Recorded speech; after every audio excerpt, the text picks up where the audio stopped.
What is up, Janksters? It's your boy Graham, also known as HamHawks42 on the internet, and today I want to issue a correction. In a couple of recent episodes, I described mechanical situations that could occur with a couple of cards, and it turns out I had some of those mechanics wrong in relatively minor ways, but they made a big impact on how the cards actually played and the gameplay scenarios I described. So I'm going to set the record straight here and put this out there. Hopefully this type of episode doesn't become a tradition. However, if I do get something wrong in one of my videos, please let me know. Best place to do that is the YouTube comments. I do read those. Also, you can check me on Discord. You feel free to join. I have a Discord server where you can jump in, you can add me, you can send me DMs, let me know, hey, this is what's going on. I noticed you said this. I'm pretty sure it works like this. Please keep me honest, because at the end of the day, I want to make sure that I'm, as a pundit of Magic, I want to make sure that I'm representing these cards correctly. And when I get it wrong, I want to make sure that I set the record straight. So the first one I want to discuss is jin-gitaxias. So specifically the Great Synthesis. This is jin-gitaxias' backside. Yep, we're talking about Jin's backside today. So with the Great Synthesis, there are a number of things that happen that allow you to generate card advantage in some really cool ways, and you get to bounce the freaking board, which is pretty sweet. But anyway, Chapter 3 is where I messed up. I said, oh, Chapter 3 gives you omniscience for the turn. You can draw your whole deck because jin-gitaxias is going to be online as your free casting stuff. That is not correct. Instead, it says you may cast any number of spells from your hand without paying their mana costs, period. Exile the Great Synthesis, then return to the battlefield. That does not say that you get to free cast until end of turn, which is how I had misread it. So instead, you get a brief moment in time where you have a triggered ability that upon resolution, you get to choose how many cards in your hand you want to free cast and free cast them in that moment. Now, they are going to be hitting the stack. Your opponents will have opportunities to react to them, as I understand it. So it's going to resolve as like a spell, spells on the stack at that point, as though you had just cast all of them from your hand all at once for free. So it's a very powerful effect still that is probably still going to win you a lot of games, depending on what your hand looks like at that point. And it's going to be huge, by the way, because you needed to have 7 cards in your hand in order to flip the Great Synthesis, and then Chapter 1 draws you that many cards anyway. So you'll have a ton of cards when this resolves, and it's probably going to be enough to win you the game, but maybe not. If you're drawing nothing but card draw spells, you're not going to quite get there, unfortunately. So be aware of that. But you get omniscience for just a brief blip. And during that blip, jin-gitaxias, the front face, is not back on the battlefield yet. So you don't get to draw the cards for each of the spells cast this way. If it said exile the Great Synthesis, return to the battlefield front face, and then free cast the spells, different story, but it doesn't. So the situation that I explained where you could play out your whole deck because you have omniscience until the end of turn, Wizards are smarter than that. They didn't create a card that produces an infinite you win the game scenario on its own.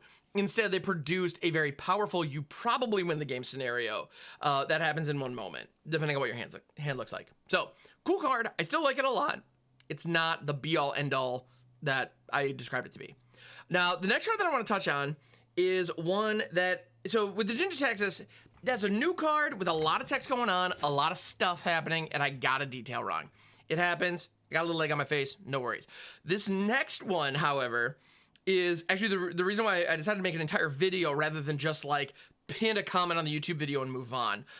This one is embarrassing, and it really shows off that while I aspire to be a Magic boomer who has like been around for a long time and you whippersnappers don't know how good you have it, I'm a little bit of a poser in that regard, and I'll own that. The truth is I've been playing the game for a number of years. I started in the early 2000s, so I do have a lot of ties to some older cards. However, there are many that were super expensive even back then when I started that I have not had the privilege to play with.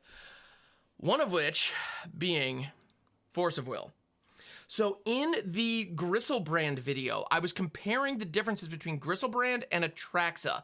And I think most of that video still holds up, or most of the podcast still holds up just fine.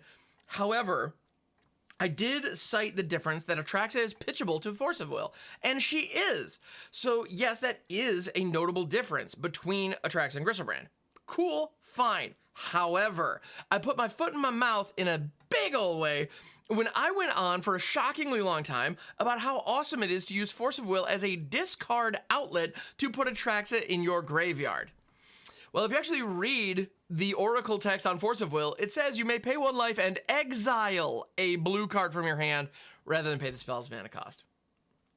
So yes, you cannot use Force of Will to get Atraxa into your graveyard, and I looked like a bit of a fool saying that you could. So I apologize for that, everybody. That was me straight up speaking out of school about something that I straight up did not know about, because I have not had the privilege of playing Legacy or Vintage, and I have never had the privilege of actually resolving a Force of Will. Someday I would like to remedy that, but it's just not a priority right now. And in the future, so rather than spend a whole bunch of money and go out of my way to play Legacy, instead, the way that I'm going to rectify this moving forward is do my best to do my homework before I go live or before I press record, and stay in my lane.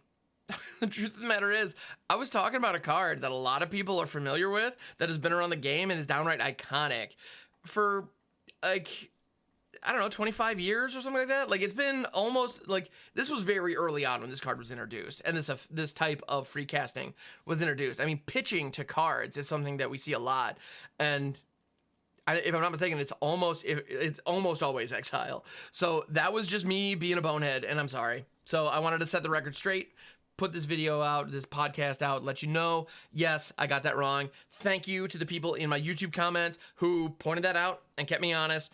And if things like this happen in the future, I'm more than happy to send out other episodes like this. So if at any point I genuinely get something wrong and you catch it, please let me know. The best place to do that is the YouTube comments. I do read those. Because this podcast is available on a number of different platforms, I can't guarantee that I'm going to read like whatever review you post or whatever comment you post on a specific episode on your platform of choice. That's just a lot to keep up with. You can DM me on Twitter at Hawks42, or feel free to join my Discord server. That's another great way to get in touch with me that I do check regularly. So thank you very much. Thanks for sticking with me, even though I made a bit of a fool of myself recently. So I'm glad to set the record straight. Hopefully this doesn't become a tradition. But thank you so much for checking out the podcast. I appreciate it, and I'll catch you on the next one.